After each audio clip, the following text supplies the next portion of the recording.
Hello students, कैसे हैं आप लोग। तो आज आज का हमारा नया टॉपिक, नया चैप्टर लेके आए हैं आपके लिए, human capital development, human capital formation in India. तो आई होप आप लोग हेल्दी होंगे और एग्जाम की तैयारी प्रॉपर अच्छे तरीके से कर रहे होंगे, है ना। तो आज का जो चैप्टर है बच्चों हमारा, वो है human development, human capital formation in India. इस चैप्टर की अगर हम बात करें, ये चैप्टर का इंपॉर्टेंस है 6 मार्क्स का, बहुत ही इंपॉर्टेंट चैप्टर जो कि आज हम लोग करेंगे बहुत ही शानदार तरीके से, बहुत ही अच्छे तरीके से इस चैप्टर को हम लोगों ने कंप्लीट करना है। ठीक है, तो सबसे पहले हम बात करते हैं ह्यूमन कैपिटल की। ह्यूमन कैपिटल क्या होता है? अच्छा, ह्यूमन कैपिटल से पहले एक टर्म समझते हैं हम, physical capital. What do you mean by physical capital? Physical capital क्या होता है? पहले फिजिकल कैपिटल की बात करें। फिजिकल कैपिटल किसको कहते हैं? तो देखो, रिसोर्सेज हमारे पास जो भी हैं, बात समझ में आ रही है? जो भी हमारे पास रिसोर्सेज हैं जिनका इस्तेमाल करके हम कंज्यूमेबल गुड्स यानी कि अपने लिए किसी भी तरह का प्रोडक्ट हम बना सकते हैं, उनको हम क्या कहेंगे? Physical capital. जैसे कि हमारे पास है प्लांट है, मशीनरी है, लैंड है, लेबर है, बिल्डिंग है, ये सब हमारे लिए क्या है? फिजिकल कैपिटल है। फिजिकल कैपिटल वो चीजें होती हैं जिनका इस्तेमाल करके हम अपनी नीड्स को फुलफिल करते हैं, उन्हें हम क्या कहते हैं? Physical capital. ठीक है, अब फिजिकल कैपिटल जैसे कि मान लो बिल्डिंग है या लैंड है या मशीन है, जिसका इस्तेमाल किसी भी चीज को बनाने के लिए या उसको यूज करने के लिए किया जाता है। तो फिजिकल कैपिटल क्या अपने आप बन जाते हैं? एक बात सोचिए, मान लो कि हमारे पास मिट्टी है, हमारे पास रॉ मटेरियल्स हैं, लेकिन क्या वो अपने आप उससे बिल्डिंग बन जाएगी? नहीं। उसको कन्वर्ट करने के लिए, उसको जरूरत के जैसा बनाने के लिए हमें किसकी जरूरत पड़ती है? ह्यूमन कैपिटल की। ठीक है, अब ह्यूमन कैपिटल किसको कहते हैं? तो human capital refers to the knowledge, skill and efficiency of human being. Knowledge, skill and efficiency of human being. हमारे यहाँ जो लोग हैं, हमारे देश के अंदर जो लोग हैं, उनके अंदर जो क्रिएटिविटी है, उनके अंदर जो स्किल है किसी भी चीज की, हर पर्सन के अंदर कुछ ना कुछ स्किल हो काम करने की, किसी न किसी तरीके से आपके अंदर कुछ ना कुछ स्किल हो। किसी के अंदर सिंगिंग की स्किल है, किसी के अंदर ड्राइविंग है, किसी के अंदर कोई गोल्ड से ऑर्नामेंट्स बना देता है, कोई क्रिकेट खेलता है। हर बंदे के अंदर कुछ ना कुछ स्किल होती है। तो किसी कंट्री के अंदर रहने वाले जो भी लोग हैं, उन लोगों के पास जो स्किल होता है, उन स्किल्स को ही हम क्या कहते हैं? ह्यूमन कैपिटल के नाम से जानते हैं। ठीक है, अब देखो, बात करें अगर ह्यूमन और ह्यूमन कैपिटल में, तो क्या ये दोनों सेम है? तो ह्यूमन का मतलब क्या हुआ? नॉर्मल इंसान, वो क्या हो गया? ह्यूमन। और जब आप प्रोडक्टिव हो जाते हो, यानी कि आप कुछ ना कुछ काम करना शुरू कर देते हो, आप काम करते हो, किसी भी तरीके का आप काम करते हो जिससे आपकी इकोनॉमी को फायदा होता है। आप जब कुछ भी काम करोगे तो उससे क्या होगा? हमारी इकोनॉमी को फायदा होगा। कैसे होगा? बहुत सारे इसके एग्जाम्पल्स हैं। फॉर एग्जाम्पल, एक फार्मर है, वो फार्मर क्या कर रहा है? फार्मिंग कर रहा है, खेती कर रहा है।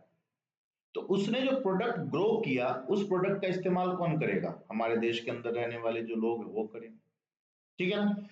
इसी तरीके से जितने भी काम हैं, चाहे वो कॉबलर हो, फार्मर हो, गोल्डस्मिथ हो, कोई भी हो, कोई कंप्यूटर इंजीनियर है, धीरू भाई अंबानी, मुकेश अंबानी, टाटा, ये जितने भी हैं, मैं, आप, हर कोई, जब वो कोई ना कोई काम करता है तो वो काम प्रोडक्टिविटी लाती है, जिसकी वजह से इकोनॉमी में गुड्स एंड सर्विसेज का प्रोडक्शन बढ़ता है और इकोनॉमी ग्रो करती है।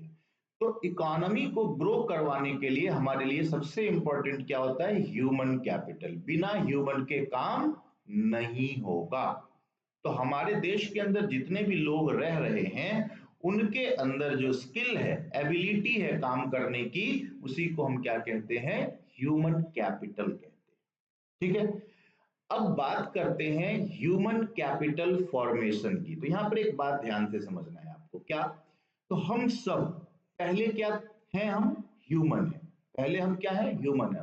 बच्चे जन्म लेते, छोटा सा बच्चा, उसको ABCD पढ़ाया जाता है, स्कूल में पढ़ाया जाता है, एजुकेशन प्रोवाइड कराई जाती है, उसको कुछ ना कुछ स्किल सिखाया जाता है। तो पहले हम सब क्या है? Human.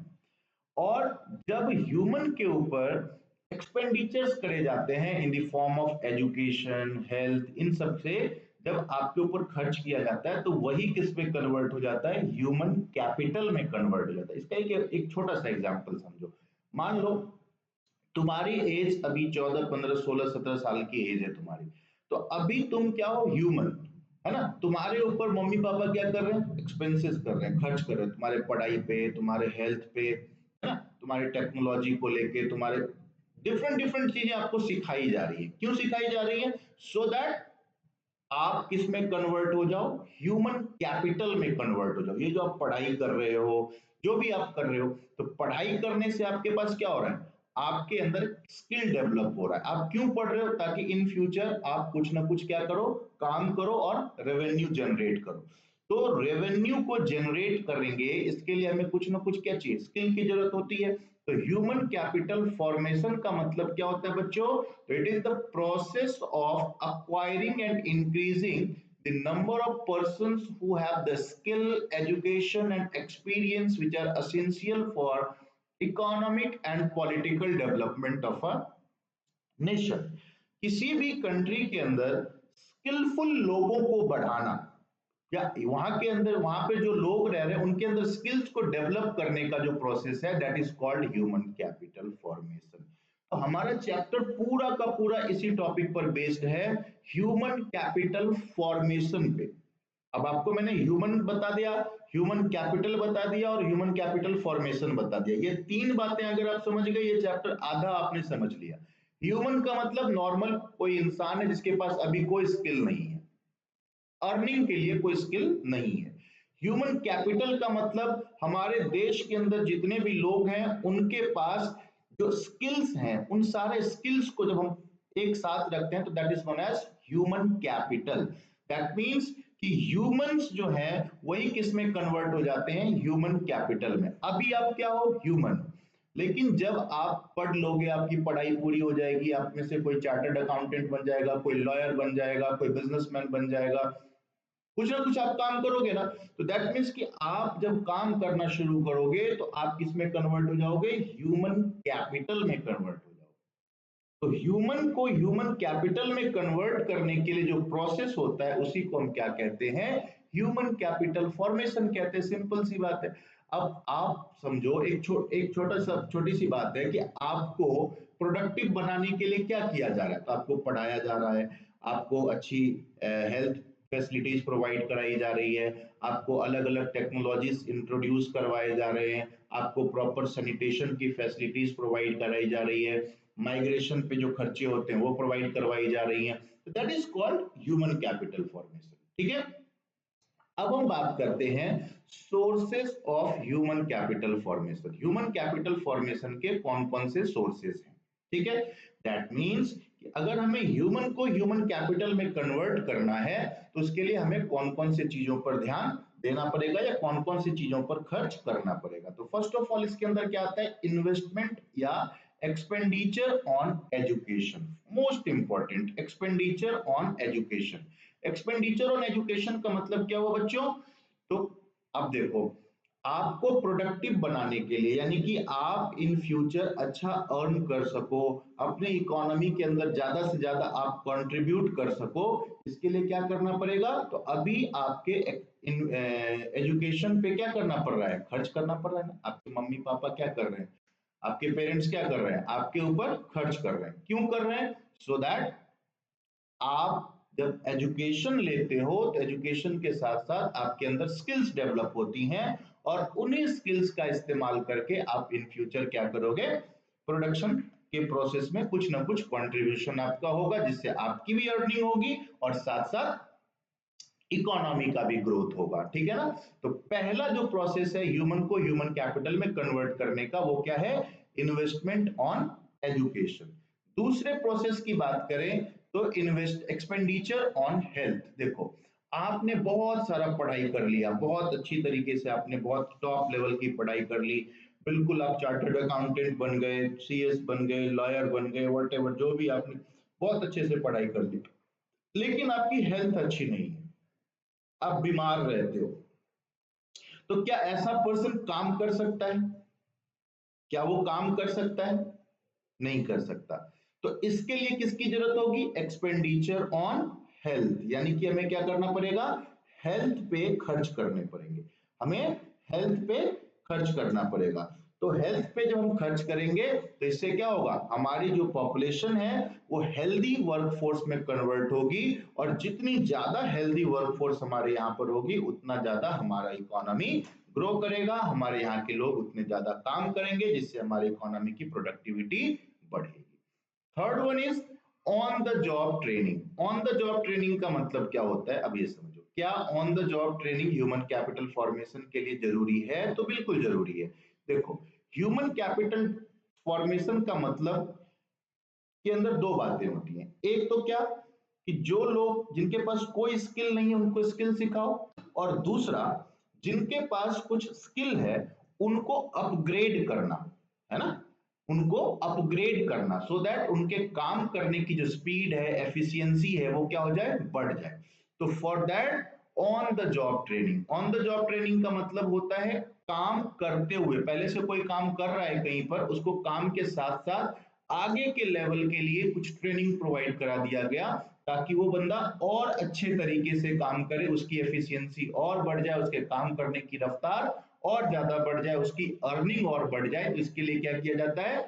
On the job training. जो कंपनियां होती हैं वो अपने एम्प्लॉयज को क्या प्रोवाइड करती हैं? On the job training provide करती है, ताकि उस ट्रेनिंग के बाद उस वर्कर की एफिशिएंसी बढ़ जाए, और फर्म और एम्प्लॉय और एंड इकोनॉमी तीनों को एक साथ इसका फायदा मिलना शुरू हो जाए। तो so that on the job training. ठीक है।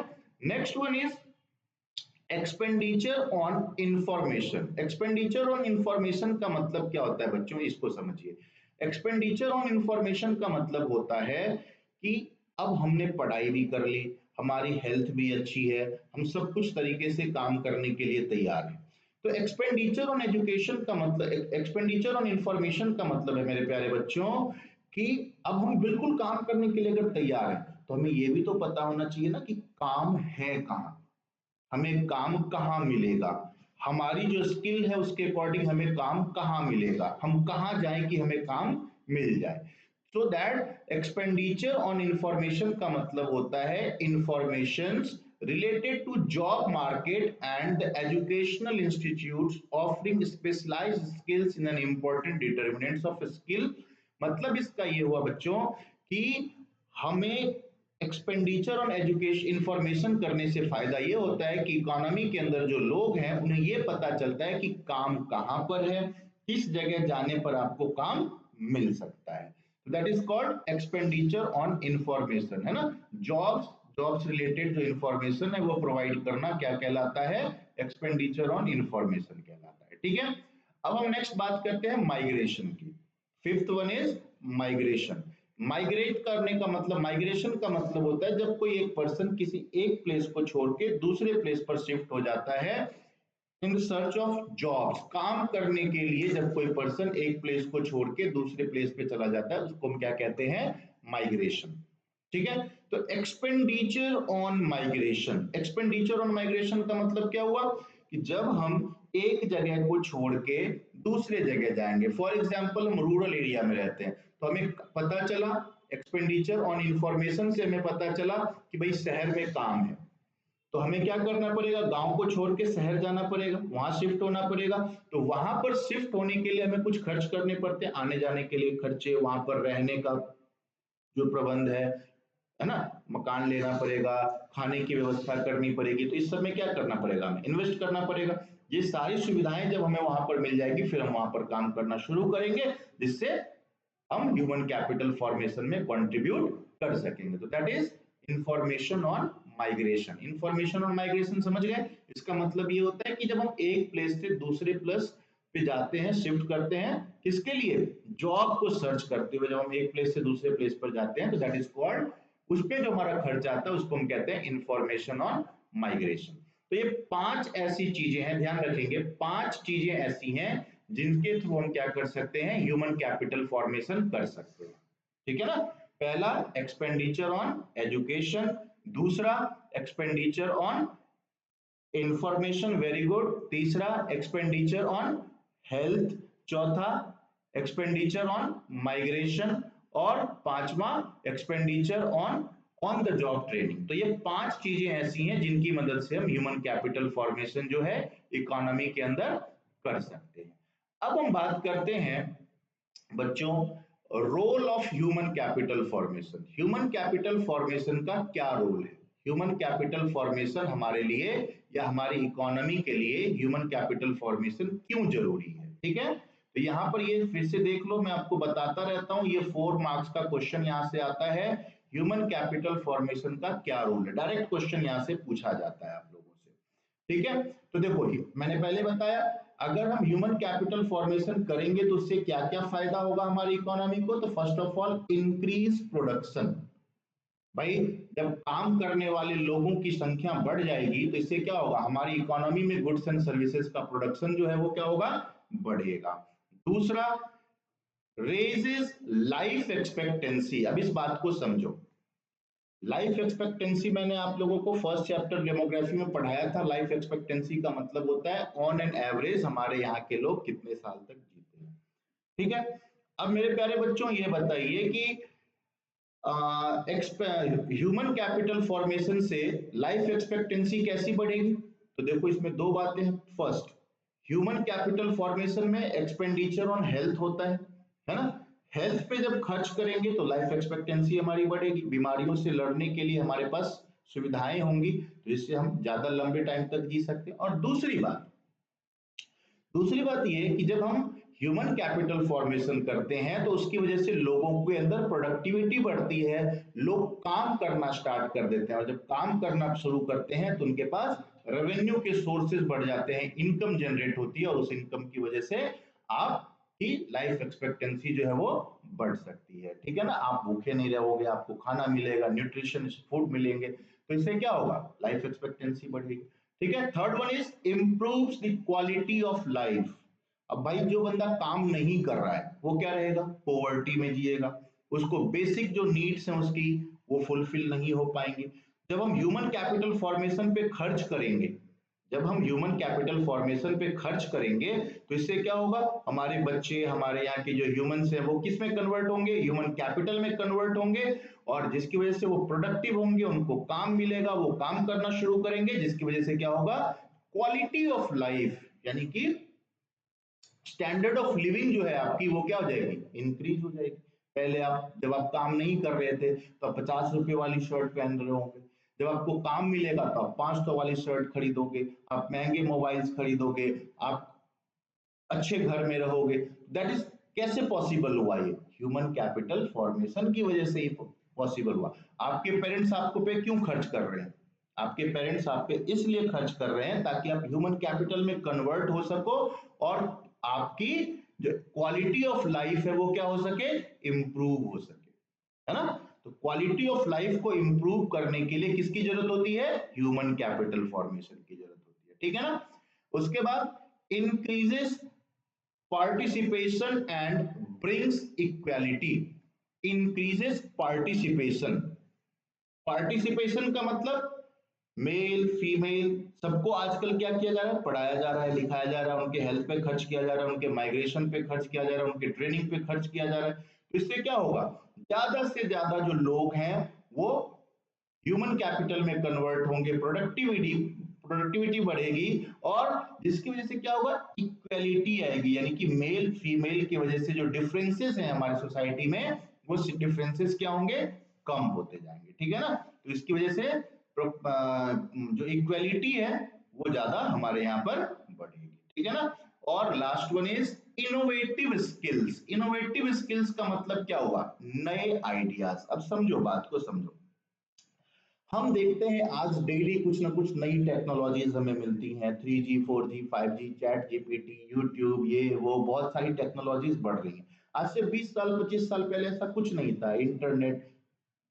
तो नए आइडियाज, नए जो ये जो सारे स्किल्स डेवलप हो रहे हैं, नई नई टेक्नोलॉजीज आ रही हैं, नई नई आइडियाज आ रही हैं, नई नई स्किल्स जो आपको देखने को मिल रहा है, वो सब किसकी वजह से हो रहा है, ह्यूमन कैपिटल फॉर्मेशन की वजह से। क्योंकि ये सारी चीजें कहीं ना कहीं किसी को सिखाई जा रही हैं, और उसको सीखने के बाद लोग दूसरे को सिखाते हैं, है ना। इससे क्या होता है, स्किल्स डेवलप होती है इकोनॉमी के अंदर, लोगों में।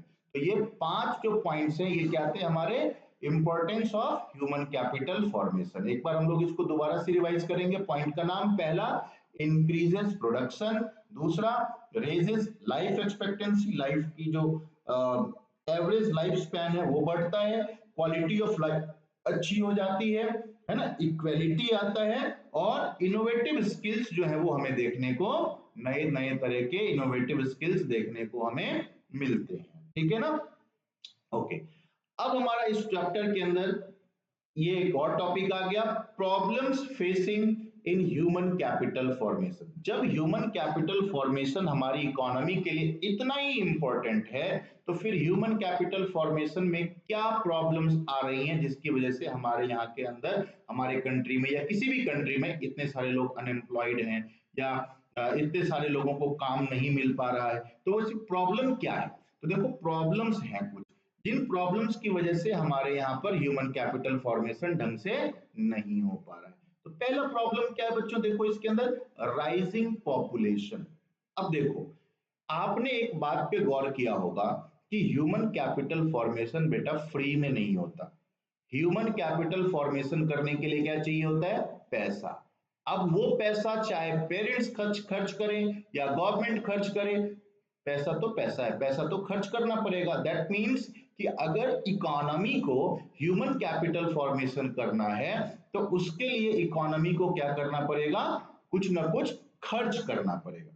ठीक है ना। लेकिन हमारे साथ प्रॉब्लम क्या है कि हमारे पॉपुलेशन बहुत तेजी से बढ़ रही है। आपको पता होगा कि इंडिया अब फर्स्ट जो सबसे ज्यादा मोस्ट पॉपुलस कंट्री में अब इंडिया का नाम आ चुका है। ठीक है ना। हालांकि आपके सिलेबस के अकॉर्डिंग मोस्ट पॉपुलस कंट्री अभी भी चाइना है, लेकिन जो फैक्ट है उसके अकॉर्डिंग मोस्ट पॉपुलस कंट्री जो है वो अब इंडिया बन चुका है। तो नॉट ये सिर्फ इंडिया की प्रॉब्लम नहीं है, ये हर कंट्री को इस प्रॉब्लम का सामना कर रहा है कि राइजिंग पॉपुलेशन। अब हमारे पास ह्यूमन कैपिटल पे खर्च करने के लिए जो पैसे यानी कि रिसोर्सेज हैं वो तो लिमिटेड है, लेकिन पॉपुलेशन का साइज क्या होता जा रहा है? बड़ा होता जा रहा है, जिसकी वजह से प्रॉब्लम ये आ रही है कि जितने ज्यादा लोग हैं उतना पैसा हम उस पर खर्च ह्यूमन कैपिटल पे नहीं कर पा रहे हैं। ठीक है ना। दूसरी एक बहुत बड़ी प्रॉब्लम है, that is known as brain drain. एक बहुत बड़ी समस्या है जिसका नाम है ब्रेन ड्रेन। ब्रेन ड्रेन का मतलब क्या होता है बच्चों, ये समझना। अब मान लो आप में से कोई बच्चा है, या आपके साथ के, या आपके पहले वाले बैच के, या आपसे सीनियर कुछ लोग, आपने देखा होगा कि उन्होंने सारी पढ़ाई लिखाई यहाँ पर किया, यानी कि ह्यूमन कैपिटल जो है वो यहाँ पर उन्होंने, उन पर उनका जो ह्यूमन कैपिटल में कन्वर्ट करने के लिए उन पर जितना भी खर्चा था वो सारा का सारा खर्चा यहाँ किया गया। और जब वो स्किल्ड हो गए, जब उनकी पढ़ाई लिखाई पूरी हो गई, तब उन्होंने क्या किया, इस कंट्री को छोड़ के दूसरे कंट्री में वो शिफ्ट हो गए हायर सैलरी के लिए। That is called brain drain. यानी कि आपने इस कंट्री की इकोनॉमी के अंदर जो रिसोर्सेस थे, उन रिसोर्सेस को इस्तेमाल करके आप क्या हो गए? ह्यूमन कैपिटल में कन्वर्ट हुए। और जब आप ह्यूमन कैपिटल में कन्वर्ट हुए, आपने स्किल सीख लिया, उसके बाद आप क्या हो गए? दूसरे कंट्री में चले गए। तो अब जब आप दूसरे कंट्री में गए हो तो उसकी वजह से क्या होगा?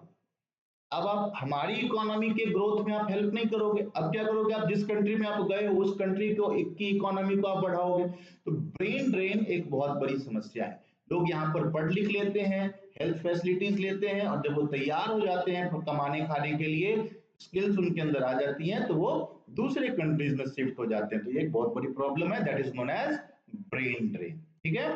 ब्रेन ड्रेन के बाद third one is insufficient manpower. Insufficient manpower planning.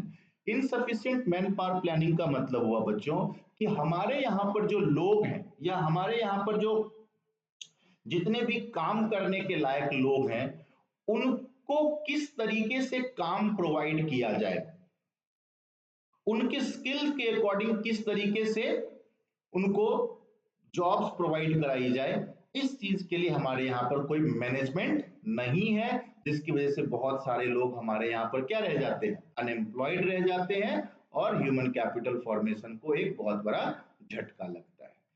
Fourth one is the, fourth जो पॉइंट है ना हमारा, इससे आप सब लोग सहमत हो गए।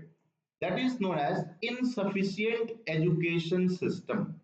इनसफिशिएंट एजुकेशन सिस्टम में दो बातें। पहली बात तो ये कि एजुकेशन की रीच आज भी बहुत सारे लोगों से तक नहीं है, यानी कि बहुत सारे लोग आज भी हमारे यहाँ पर अनएजुकेटेड रह जाते हैं। और दूसरी इसके अंदर एक बहुत इंपॉर्टेंट पॉइंट मैं बता रहा हूं आपको, इसमें क्या होता है कि आपने देखा होगा कि बहुत सारी ऐसी चीजें हमें पढ़ाई जाती हैं जो हमें सिलेबस का हिस्सा होकर पढ़ना तो पड़ता है, लेकिन इन फ्यूचर उसका कोई खास यूज नहीं हो पाता।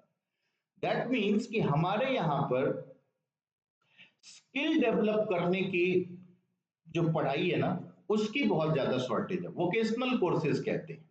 जैसे जैसे कि मान लो किसी को कारपेंटर बनना है, तो अगर उसको स्टार्टिंग से उसके बारे में सिखाया जाए तो शायद वो अच्छा कारपेंटर बन जाएगा, है ना।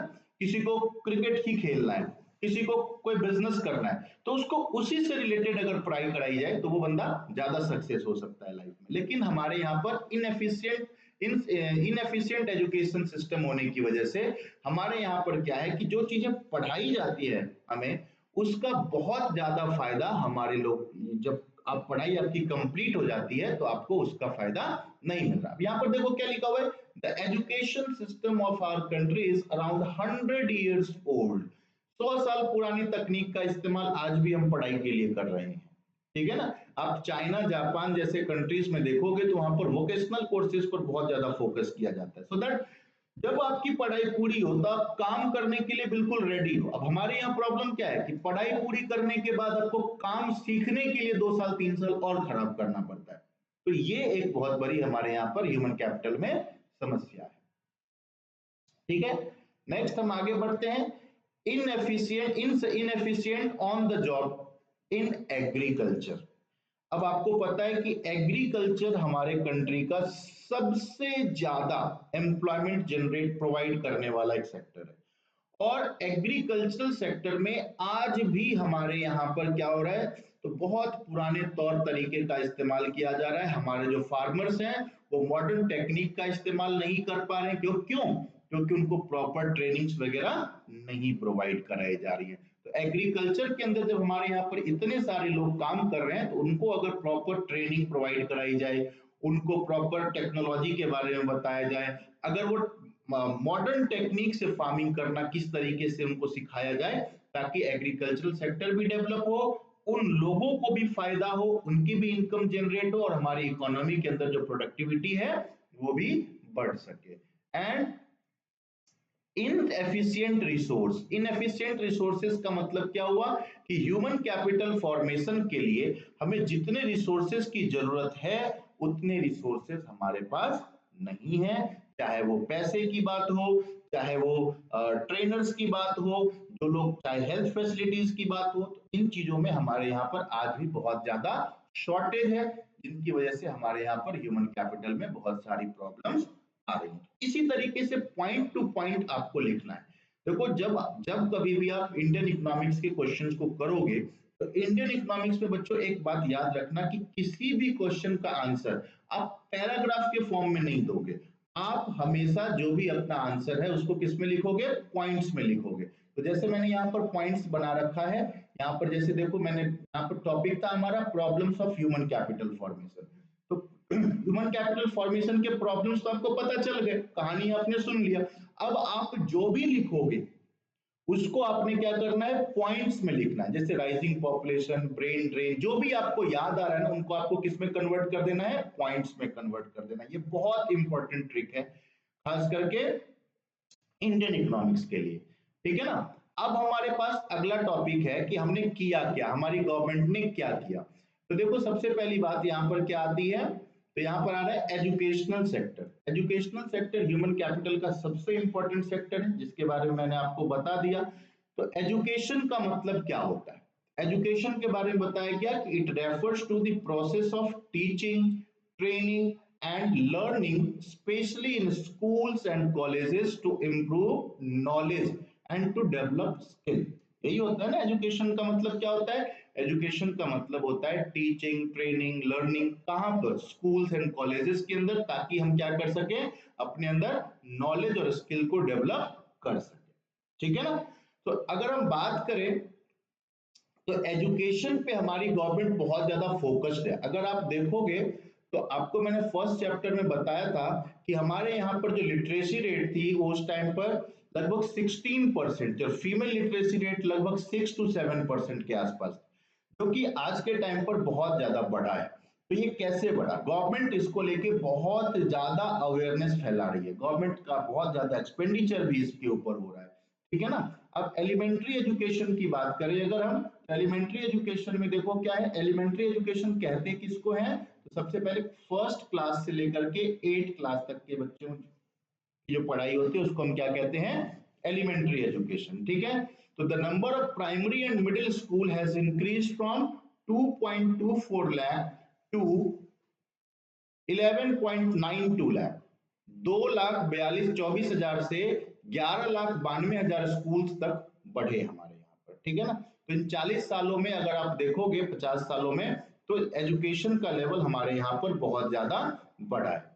Nearly 97% children receive elementary education हमारे यहाँ पर, यानी कि 1 to 1 to 8 के बीच में हमारे यहाँ पे अब जो बच्चे हैं उनमें से लगभग 97% स्टूडेंट्स जो है वो एलिमेंट्री एजुकेशन ले रहे हैं, ठीक है ना। इसके अलावा गवर्नमेंट बहुत सारे स्कीम्स लेके आ रही हैं ताकि ज्यादा से ज्यादा बच्चों को स्कूल्स तक लाया जा सके, जैसे कि Sarva Shiksha Abhiyan, right to education, mid day meal programme. इन प्रोग्राम्स के बारे में आपको पता है, आपके स्कूल्स में भी इनमें से बहुत सारे प्रोग्राम्स चलाए जाते होंगे।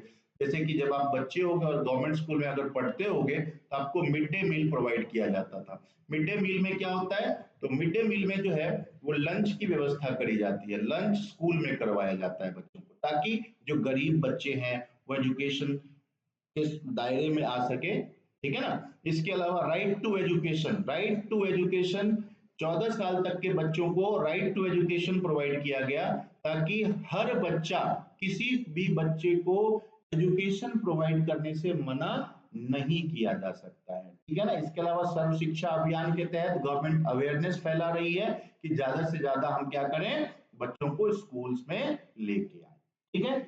एलिमेंट्री एजुकेशन के बाद अगर हम बात करें तो हमारा आता है secondary education, secondary and senior secondary, secondary 10th और सीनियर सेकेंडरी +2, जिसमें आप हो अभी 12th क्लास।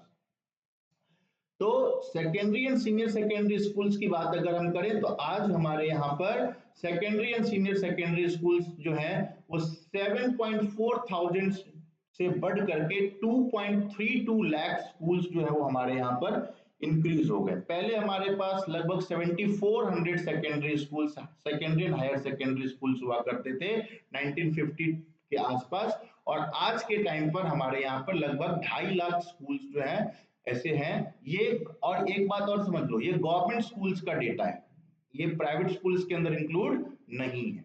इसके अलावा स्टूडेंट्स की अगर हम बात करें तो 1950-51 में ये स्टूडेंट्स कितने हुआ करते थे, तो अराउंड 15 लाख, कितने थे, लगभग 15 लाख के आसपास। और अब यही स्टूडेंट्स की संख्या बढ़कर कितनी हो गई है, तो ये देखो अब ये बढ़कर के कितनी हो गई, लगभग 482 लाख जो है स्टूडेंट्स वो सीनियर सेकेंडरी स्कूल में पढ़ाई कर रहे हैं।